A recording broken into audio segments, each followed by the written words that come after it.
పేరు విజయలక్ష్మి, నిజామాబాద్ జిల్లా. కవితక్క గారిని పార్టీ నుంచి సస్పెండ్ చేసిన విషయము మాకు అందరికి బాధాకరమైన విషయము. ఎందుకంటే ఇలా సత్యాన్ని చెప్పినందుకే, ఇలా విషయాన్ని నిర్భయంగా చెప్పినందుకే ఇలా కవితక్కను బహిష్కరించడం జరుగుతున్నది.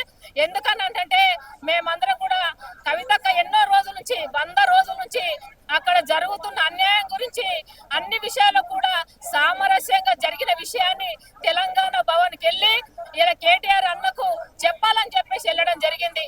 కవితక్క గారు అవమానించి రాకపోవడము, విషయం వినకపోవడము, విషయాల నిర్లక్ష్యం చేయడం జరిగింది. కాబట్టి తెలంగాణలో ఉన్న ప్రజలందరూ కూడా, పార్టీ సభ్యులు కూడా ఈ యొక్క హరీష్ రావు అన్న, సంతోష్ అన్న వాళ్ళ నాయకుల మీద విసిగిపోయి వాళ్ళు బాధపడి పార్టీకి దూరమై కేసీఆర్ అన్న కలవకపోవడము, ఇలాంటి విషయాలన్నీ కూడా తెలుసుకొని కవితకు చెప్పడం జరిగింది. మాకు తెలంగాణలో అన్యాయం జరుగుతున్నది కాబట్టి ఈ విషయాన్ని న్యాయం చేయ కవితక్క, నీ ద్వారా మాకు కేసీఆర్ గారి దగ్గర తీసుకుపోవాలని చెప్పేసి మాట్లాడినటువంటి సందర్భం.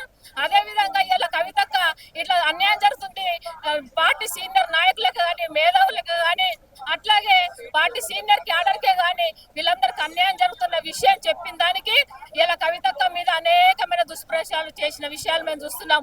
అట్లాగే కాళేశ్వరం మీద జరిగినటువంటి ఈ యొక్క అవినీతిని ఇలా హరీష్ రావు గారి ద్వారా అయిందని చెప్పేసి కవితక్క చెప్పిన దానికి ఇలా కేసీఆర్ టార్గెట్ చేసిన పరిస్థితి చూస్తున్నాం. కేసీఆర్ గారు టార్గెట్ కాదు, హరీష్ రావు గారు ఇరిగేషన్ మంత్రి ఉన్నాడు కాబట్టి ఆయనకి ఇలా నోటీసులు జారీ అయ్యేలా, ఆయన మాత్రం ఇలా ప్రతిదానికి ఆయన కారణం కాబట్టి ఆయననే ఉండాలని చెప్పేసి ఇలా కవితకు అన్నదానికి ఇలా కవితకు ఇలా పార్టీని సస్పెండ్ చేస్తారా? నిన్నగాక మొన్న తీర్మానం మల్లన్న కవితక్క మీద చేసినటువంటి. Subscribe us and press the bell icon for more interesting updates.